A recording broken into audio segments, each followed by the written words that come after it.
All right. Everybody feel good? Hello. Welcome to the College of Fine Arts. I am Jan Ryan, and I'm Executive Director of Entrepreneurship and Innovation here at the College of Fine Arts. And welcome to our Pathways to Entrepreneurship series. This is our signature speaker series for creative leaders and entrepreneurs that are really changing the world. And this is our first one this fall. This is actually a very diverse audience today. We've got creatives and artists and business people and some that are just trying to figure it out, and we've got community partners and people that are interested from the community. One of the things that I'm kind of impressed by is that we all actually have something very much in common, even as diverse as we are here tonight. And I think it's really about a value, a personal value, or a desire, a longing to give back. And I think that's why every one of us is here for this session tonight, to hear Dan and Lisa, and I'm going to introduce them in just a minute. But that ability to give back and to actually think whether is it truly possible to have meaning and purpose combined with profit and paying the bills and getting things done. Is that actually real and realistic? I know our students that I work alongside, and I teach creative entrepreneurship and women in entrepreneurship here at the college, and I often hear our students, in fact, an overwhelming majority of our students want to change the world. They want to give back. They want to have impact.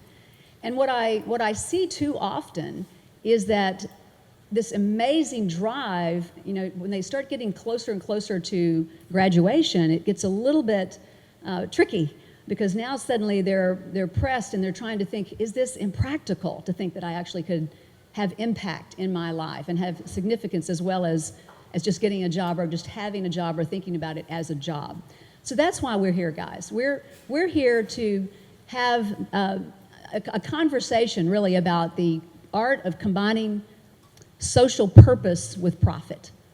And to do that, I'm going to bring them on stage in just a minute. Dan and Lisa Graham are what I would call a pretty terrific duo, maybe a power couple in the era of impact and innovations around impact. And they're going to share a little bit about their experiences, and they're going to be helping us understand some tips and tricks. So I want you to think about what kind of questions that you can ask to be a part of that in the Q&A. And I think I need my clicker to go forward. So if somebody can hit the forward button, I would be most appreciative.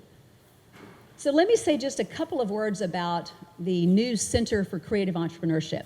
Some of you know we actually introduced a couple of years ago an entrepreneurship program in the College of Fine Arts, not knowing really what we would expect to find. And it's just been so gratifying and rewarding. The results, the different things that have happened over the last couple of years as we've incubated this made us really understand that we need to go forward, we need to grow this and expand the impact of it. And we've created an entity of the Center of Creative Entrepreneurship. And we have some programming that I want to review quickly with you before we start our program, and if you can go forward.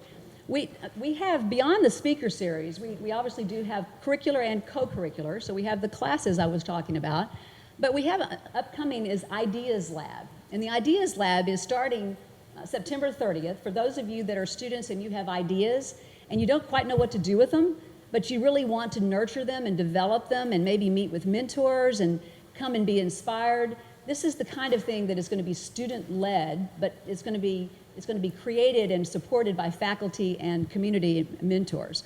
So we're going to be meeting September the 30th, starting weekly, Mondays from 5 to 6. Go downstairs to the lounge area, and that's where we'll meet every Monday. So remember that one if you're interested. We are also, November 1st through the 3rd, going to do our first ever 3-day startup for creatives. How many of you have ever gone through a 3-day startup or know what I'm talking about with 3-day startups? So 3-day startup is a lot of fun, and we've never done one on the creative side, but it's a completely facilitated weekend, really, of simulating and running a company. And basically you come together and you pick teams and you have an idea that you pick, and then basically you go out and you do everything you would do as an entrepreneur. You don't need any experience to come join this. It's always fun. When you interview people that are leaving, they say, now I sort of get it. I understand what it means to launch a company, and I think I actually I could do this. This is much more accessible to me. So we're going to do our first creative 3-day startup, first through the third, and then Creative Cup. After we've done all of the ideation and now we've got the 3-day startup, we're actually going to have a pitch event in COFA, our first ever pitch event, and there will be prize money for ideas that are the winning ideas, you and your team, so that you could actually have seed funding. Okay? So we're going to have a lot of fun. I hope you'll join us, and I think it's time. Let's dig into our talk tonight. So Dan and Lisa, why don't you come join me on stage?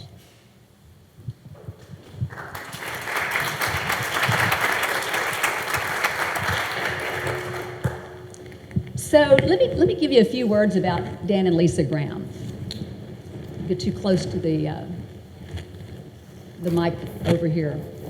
Both Dan and Lisa are native Austinites. They're here, Texas, Austin. They both are also from UT alums. Both are very motivated, which is very odd that both of them would be this way before they married, from what I understand, motivated by this powerful intersection between social innovation and entrepreneurship. So both of you sort of have this DNA around philanthropy, and perhaps even some of the reason why it brought you together. You've co-founded a company called Notley Ventures, and I believe that was named after the abbey that you were married in. Am I correct in that? Yeah. Near Oxford? Mm-hmm. Yep.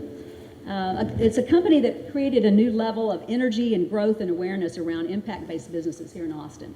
And it's also now a playbook that they can take out nationally. So if you've ever heard of Notley, you're thinking of things like Philanthropitch and Center of Social Innovation, and we're going to talk about some of these innovations a little bit later tonight. Back in 2005, though, Dan, who was the original entrepreneur here of the two, Dan was a student at UT. So just like you sitting in your chair, Dan was out there and a couple of buddies, and he actually launched a company called Build-A-Sign, and very easily understanding what you do in Build-A-Sign. And we're going to talk a little bit more about that. But Build-A-Sign was ultimately acquired by Vistaprint in 2018 for $280 million. He was recognized along the way as CEO of the Year from ABJ, Austinite of the Year by Austin Under 40, serves on the boards of the Long Center, Austin Community Foundation, and others. Lisa is also an alum of UT. She graduated from LBJ, the School of LBJ, Public Affairs. And as I mentioned, she shares the same philanthropy DNA. She founded a group that matched pro bono services with nonprofits. She's worked with political campaigns, consulted with school districts, and been really involved in advocacy for education. She's also very active in the community and in Austin's community boards, such as the board of directors for Annie's List, the Friends of the Children. She is on the advisory board for Houston-Tillotson School of Business and Technology, and they have 3 beautiful young daughters. So I don't think I'd want to be in on the juggling that has to happen on their calendars, but this is the background of where we are with Dan and Lisa. So let's when we're thinking about how to start, let's go way back to the very beginning. I want to go back and really see what kind of students you were at UT. Dan, why don't you tell us a little bit about what was going on in your mind back in that time? Yeah, so can you guys hear me okay? Started out here in undergrad. I was a computer science major and a philosophy major.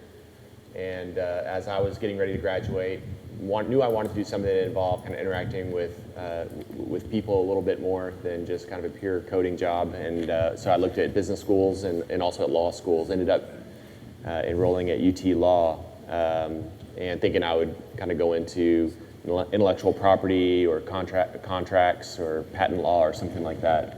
And so for me, I was very much in the mindset of, okay, I'm here in school to get a particular type of education that will allow me to go get a particular type of, nice paying job, And entrepreneurship, which was sort of going on in the background, was to earn extra beer money on the weekend. Yeah.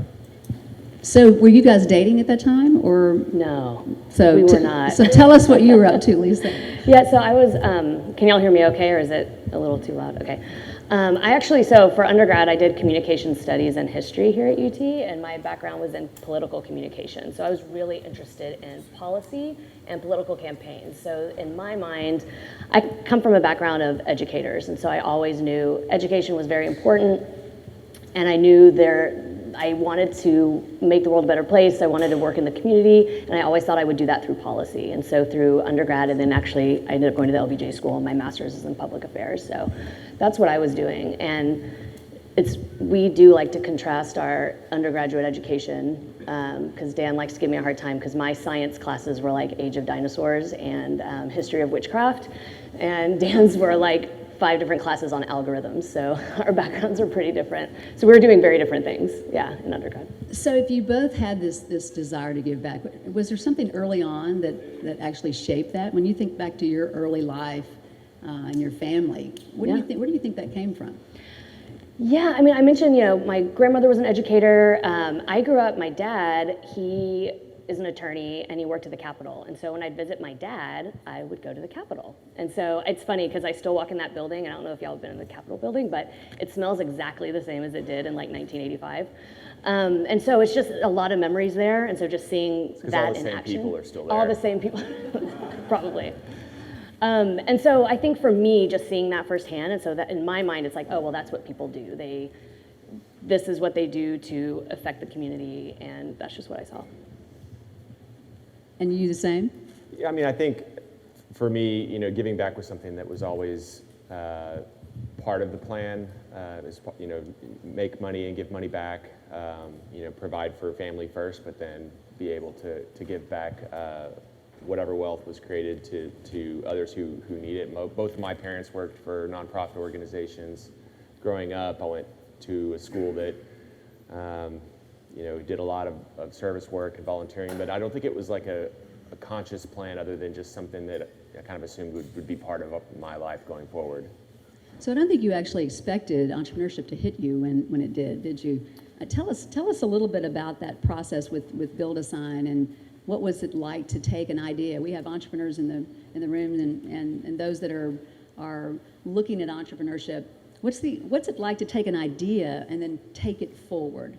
Yeah, I mean, for us, the development of the idea was really just iterating through a whole bunch of failures. And so we started out, we were doing web development work on the side to, as I mentioned, to kind of earn some extra spending cash. And one of the companies that we were talking to about building out a website was a sign company. And we looked at their business model and saw how inefficient it was, how much money they were spending in the graphic proofing process. And we thought, there are companies and websites out there providing online design tools for things like business cards, but not for signs. What if we built a Photoshop tool that could be embedded on the website, and then you could go out and get new customers from non-geographically specific places. You could turn over the graphic design process, which is really costly, to the customer. And so we built out kind of a working prototype of that and tried to sell that as a piece of software to this printing company that we were quoting. And I think we quoted them $7,000 for the website, and they said it was too expensive. And so we had this thing that we'd spent all this time on. So then we said, okay, well, there's bound to be other sign companies in town. And so we went, and it turns out there's about 150. And we started going door to door to all these different sign shops, trying to find someone who would buy or license our software, and just got rejected every single place we took it, usually because they thought the internet was a fad. Multiple business owners kept calling it the intercom, and usually the graphic design person that we were talking about replacing was like an uncle or a cousin or someone like that. And so it was a really hard sale, and ultimately we ended up launching it online as a proof point to show that it could be used to get revenue. And we spent $500, like all the money we had. It was on Google AdWords. It was gone in 3 seconds, and we got 0 orders. And so we actually tabled the whole thing. And about a month later, we randomly got an order from somewhere in the middle of Illinois and had no idea how they had found us, or even, frankly, that the website worked. And as we were dissecting what had happened, we realized we were doing AdWords completely wrong. And we had just said, show our website to anyone that searches for anything that has the word signs in it. And so Google will actually let you pull up a list of everything that people are actually searching for when they click on you.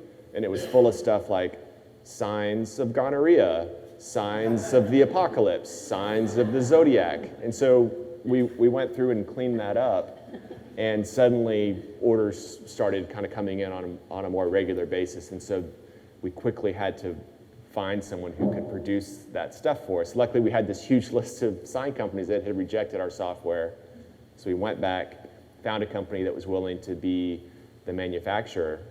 This was back in 2005, and began to outsource to them, and did that for a couple of months until our volume exceeded their capacity. And then at that point, I was finishing my last semester of law school. So I began to drive over to this sign shop every day to yell at them about getting our orders out on time. And the owner just looked at me and said, we hate your orders. They're like these custom one-off onesie, twosie things. So, we don't know if your volume's going to be here tomorrow. So you might as well go help in the back. So we started going over to this sign shop every day, helping get our orders out, and then going back and cutting them a check for all the free labor we had just done. Wow. Yeah. Wow. And so that's kind of how we ended up slowly getting into the business, and then ultimately made the decision after sleeping and taking shifts in this other guy's shop to get into So you literally were sleeping at the shop. Yeah, some of the printers, they require like constant watching as they're printing. So we would take shifts sort of monitoring all of the different printers in the shop. So did you all three know you wanted to do this after school, or was this just kind of, you're just randomly continuing something because it begins to work? No, I was finishing school. Another one of my partners was getting his master's in electrical engineering, and the other two had jobs. And so none of us were doing this full time. We actually, in January of 2006, when we decided to get our own machine, we kind of had to threaten one of our partners to quit his job and say, if you don't quit, we're going to take away your equity.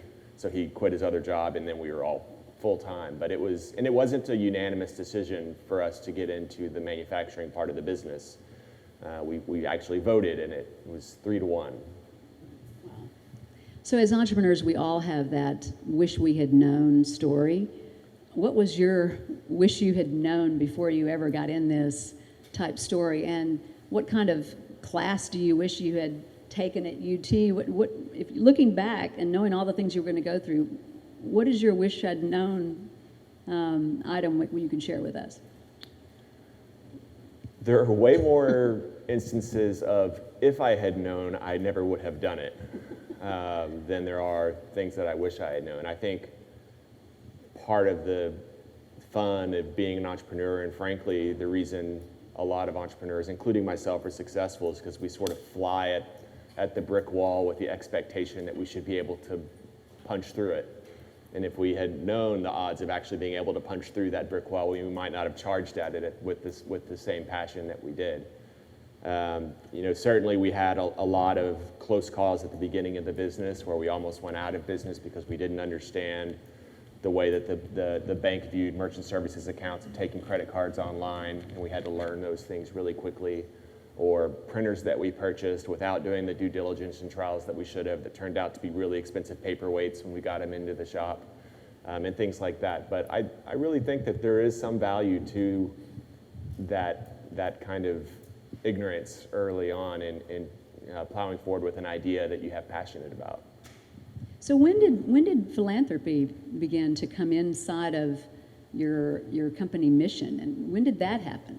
Yeah, so all the products that we sold are in really high demand by nonprofits for their walks and races and conferences, and so they're always asking, and nonprofits are very good about asking for stuff for free. And so we would get all these calls for our, asking for a free product. We set up a budget at the beginning, a quarterly amount that we would do free product for, and very quickly, across the country, as word got out, we had this nonprofit program, we got a ton of requests. And so we found ourselves in this position of having to decide what nonprofits we were going to support. And it was a very hard thing to do, to sort of make that decision in a systematic way, getting dozens of these requests every day. And so what we ended up doing was trying something entrepreneurial. We said, well, let's bring in a part-time person and let's tell them that they need to create a tiered sponsorship model. So really large nonprofits that we know have big budgets, let's charge them, maybe we'll give them 10% off, and then all of the money that we make from that nonprofit will go to subsidize the smaller nonprofits that can't afford anything, with the kicker that that person also had to use that revenue to pay for their own salary. And so we kind of had this business model mindset behind the philanthropy that we were doing in terms of funding itself. And that person absolutely crushed it. Within 18 months, we had 8 full-time people focused on philanthropy. We had hundreds of thousands of dollars that we were trying to figure out how to give away. And then that began to fuel a lot of the programming that we launched. And it happened to be leveraging our business in this really interesting kind of micro P&L way, profit and loss kind of business unit within our larger company that was funding our philanthropy. And that was my first real aha moment, I guess, with regards to funding philanthropy in a non-traditional fashion, meaning not where you go ask someone for a donation every single year until they get tired of giving to you, and then you have to find another person to replace that person. I remember when I'm also an entrepreneur, and at the time, my company had been acquired, and I had launched a company or a nonprofit called Women at Austin. And I remember at that time when we were first starting, we had a need for some signs, just signage, because we had some early panels. And someone said, you really need to talk to Dan Graham, at Build a Sign. And sure enough, one of our people did, and you supported us. And it was so meaningful to us. We'll tell you later why that's kind of a short story for what happened in the end, because Women at Austin now is in the social impact ecosystem of Notley. But it also made everything that we did and what we touched in a need for signs, we sent people to Build a Sign. Because that you cared about us and there was this virtuous circle going on, we sent them to you as well. I have to admit that most companies, and I worked in startups and was a part of startups for many years, most companies that are just getting off the ground would never say, we're in the philanthropy business. And they'd say, someday we'll do that, and someday when we have time to do that. Did you have an agreement with your partners? Did you all feel like, even at the beginning before this took off, that you should have a mission around philanthropy together? Honestly, it was a little bit more my thing, and the business unit model allowed it to kind of go, to grow on its own steam in a limitless way. As long as it was funding itself, there wasn't kind of a budget impact that had to be agreed on by all of the business partners and owners.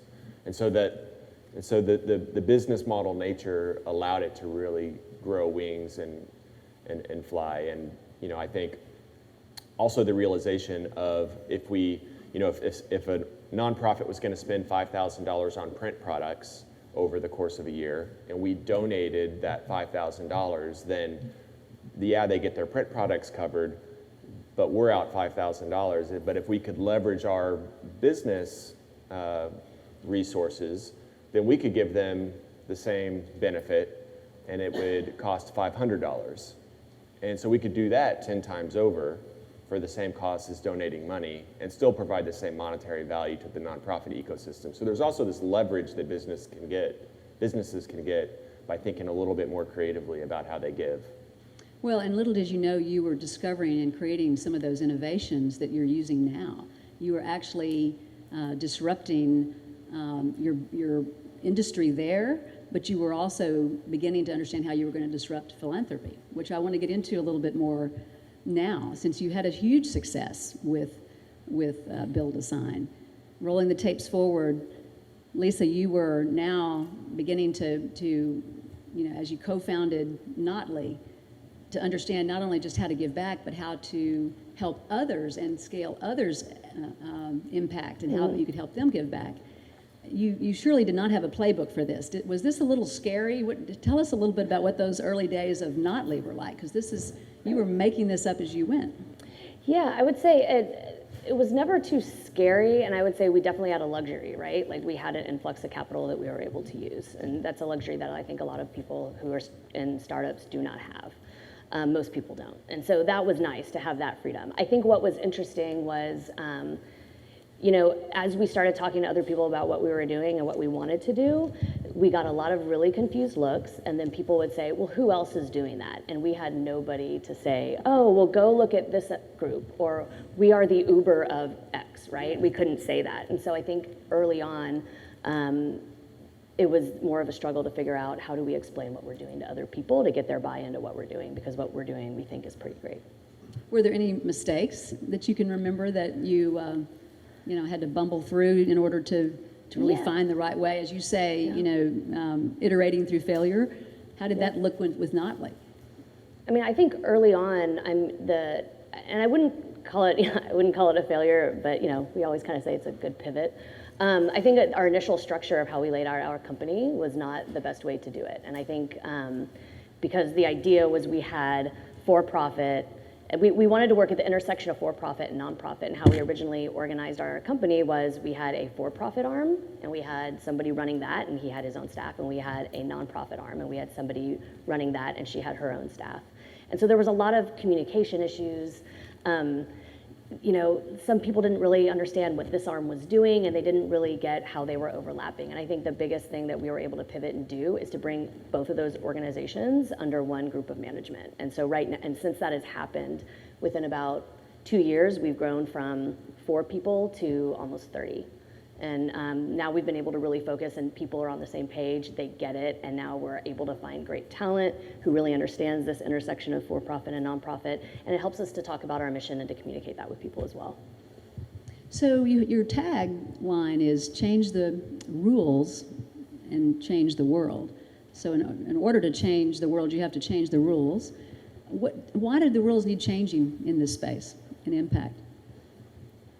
I think fundamentally the space that we play in is kind of at this intersection of entrepreneurship and traditional philanthropy, kind of looking at how do we take these really gnarly problems that are out there in the world that the community is battling all over the country, all over the world, all over our city, and think about them in the way that an entrepreneur would, which is how do we scale our solution to make the biggest dent possible in attacking this problem, and how do we do that in a way that will be sustainable financially? And that is just very different than the traditional way that we go about tackling community problems, which is much more through a traditional funding route.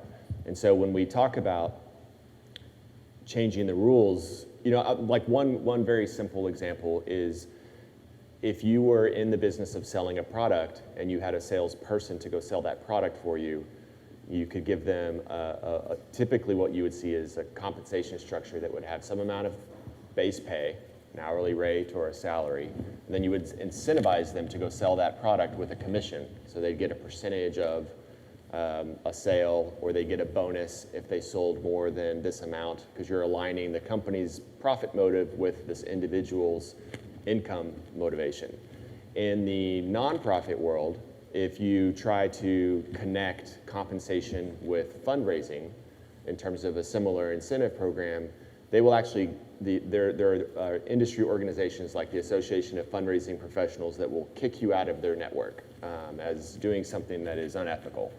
And so there are a lot of traditions, there are a lot of laws that we've put in place that make it very difficult for nonprofits to grow and scale in the way that a business would to tackle big problems. Effectively, businesses exist to tackle problems, and nonprofits exist to tackle a very narrow type of problem. And so when we think about these solutions, we're trying to think of all the different ways we might solve that more or less an entrepreneur might think about solving a business problem. Tell us a little bit about how you're solving the problem of innovation, because nonprofits many times are not able to innovate because their shareholders are their donors and they don't necessarily want to take risks. Tell us a little bit about Philanthropitch and what's going on there.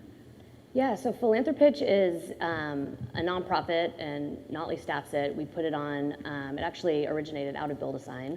And what it is it's a fast pitch competition for nonprofit executives. And they get 3 minutes to pitch an idea.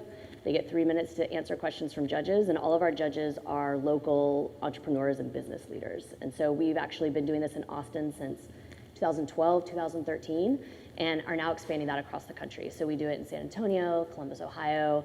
We're about to do one in Philadelphia this next year.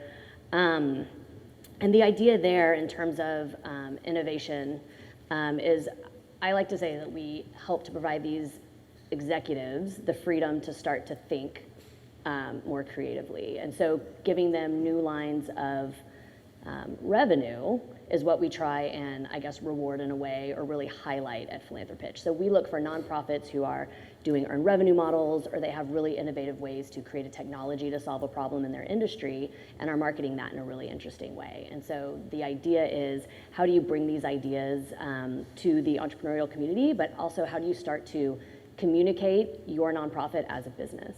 And I mean, we've really seen too a lot of nonprofits. We had a nonprofit actually pitch in the first ever Philanthropitch. They pitched again 2 years ago, and in that amount of time, they've created an entire software platform through Salesforce. The ED was a keynote at Dreamforce a year or two ago, and have just grown into a huge organization. So. When they pitched at the first Philanthropitch, they were mentoring about 300 underserved students to help them get into college and then through college. And when they pitched this last time, they were serving 600,000 students.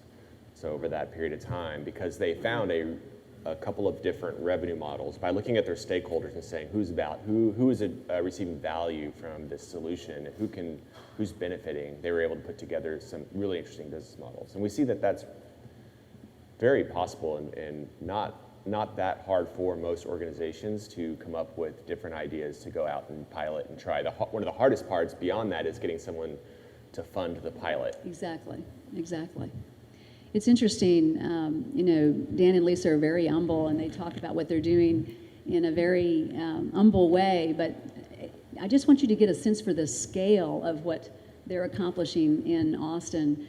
It was probably over a year ago that I went out to meet with them at their Center for Social Entrepreneurship, or Social Innovation, the Center for Social Innovation. And I had heard about this, I'd seen in the press, but I didn't know where it was, really. I didn't know what it was. And I was driving out, it's in East Austin, and I was utterly lost, and as you can get and occasionally in East Austin, until you know it. Mm-hmm. And I remember coming into this amazing campus, which was just shocking to me, on Springdale, and I was thinking to myself, I'm going to pull over and maybe ask somebody, why I'm lost. Literally, it's a 10-acre, 15-building campus of. Well, I'm going to let you tell us what it is. It is housing nonprofits and social entrepreneurs all over town together in a way that is, I think, going to changing the face of Austin right now. But tell us a little bit about the Center for Social Innovation. Yeah, it's, that was a really good description. It is, except we have a Cafe Medici now. Yeah, so now we have a coffee shop. Cafes. And a bar. 2 cafes. So and a bar. A great place. Everyone is just coming to this place. It's an amazing real estate venture at this point. Yeah, and it. I think the Center for Social Innovation was one of the first really big projects that we talked about when we started Notley. So back in 2015, when we were trying to think of what are some what are our BHAGs for our first year or so, what did it look like, and having a center or a physical space for nonprofits and social impact companies to physically be together was one of them. And so we were able to, work on, the entire complex is also called Springdale General, so if you've heard of that, it's the same location.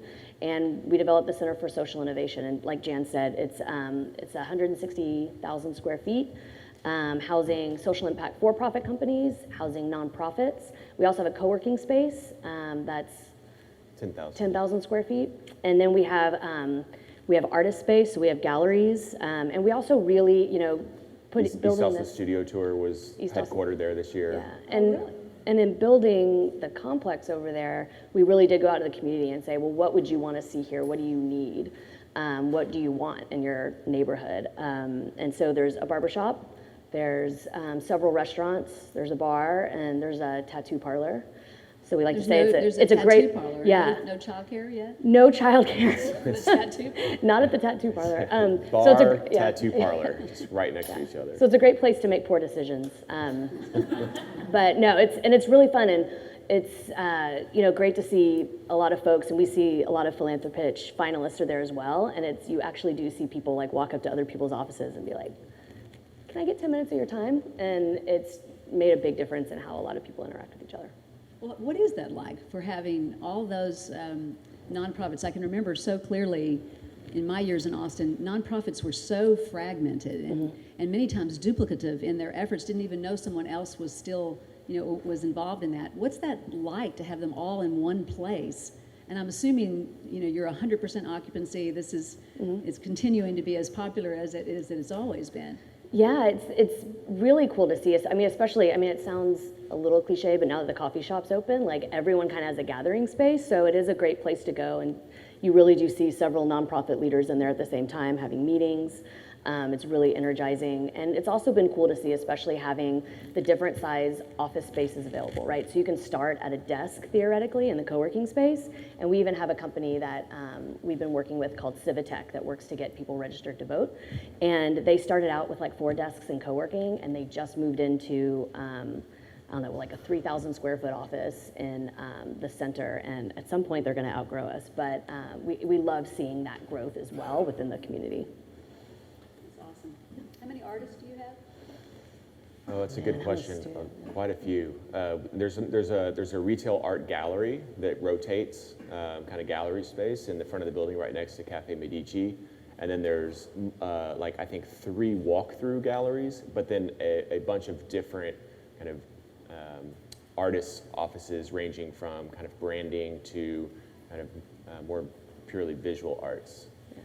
And Creative Action is housed there as well. They have one of the entire buildings. And so there's just so many great opportunities for how do you then, the kids who get to work with Creative Action, how do you expose them to other artists in the community? Well, there's, 10 of them in the center. So there's a lot of synergies like that as well. The landscape architect, so a bunch of flavors of design and art are present there. Yeah. So I have another couple of questions before I turn it loose for Q&A. One is about culture, because I know culture is at the top of your list in so many things that you do. And Dan, you've said in the past many times, and you have a strong opinion about how a lot of founders don't take it seriously enough and then end up with the wrong people on their early teams. And talk to us a little bit more about your culture at Notley and just in general. How do you think that entrepreneurs need to be very, very careful about who they hire and if they're buying into your value system and if everyone is on the same wavelength in that regard? Yeah, I think whether an entrepreneur wants to acknowledge culture or not, they are creating one, and they have one, and I think there are functional reasons to think about culture in terms of people feeling like they have a place to speak up and speak out and add value and contribute to the conversation, and making sure that as a group we're not, or an organization's not shutting people down or limiting those kinds of thoughts. Obviously, the innovation really thrives in an environment where ideas clash and people are comfortable sharing and throwing things off the wall. As we have been talking about in my journey, most innovation is the result of a lot of failure, and so you don't get failure in a willingness to fail in a culture that isn't kind of open to that kind of thought and feedback. And so knowing that you're going to have a culture and that culture will be developing around you as you bring people into an organization, it really makes sense to think of that as an active process to engage in, to make sure that that is being shaped in a way that is aligned with the mission and values that you want for your organization.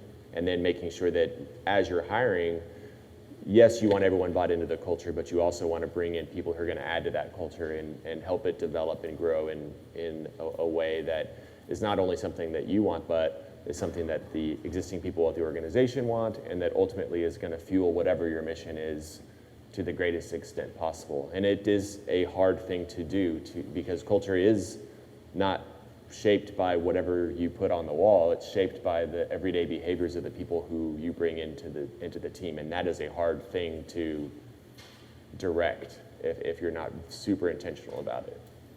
Yeah, I mean, I would say like one of the things that we talk about a lot too is, transparency and trust. And I think that that's something too that we really try and build. And I think that, on occasion it gets tested a little bit. And when we get called out on stuff, it's actually, that kind of reminds me like, okay, we're doing this right because we can now have a conversation.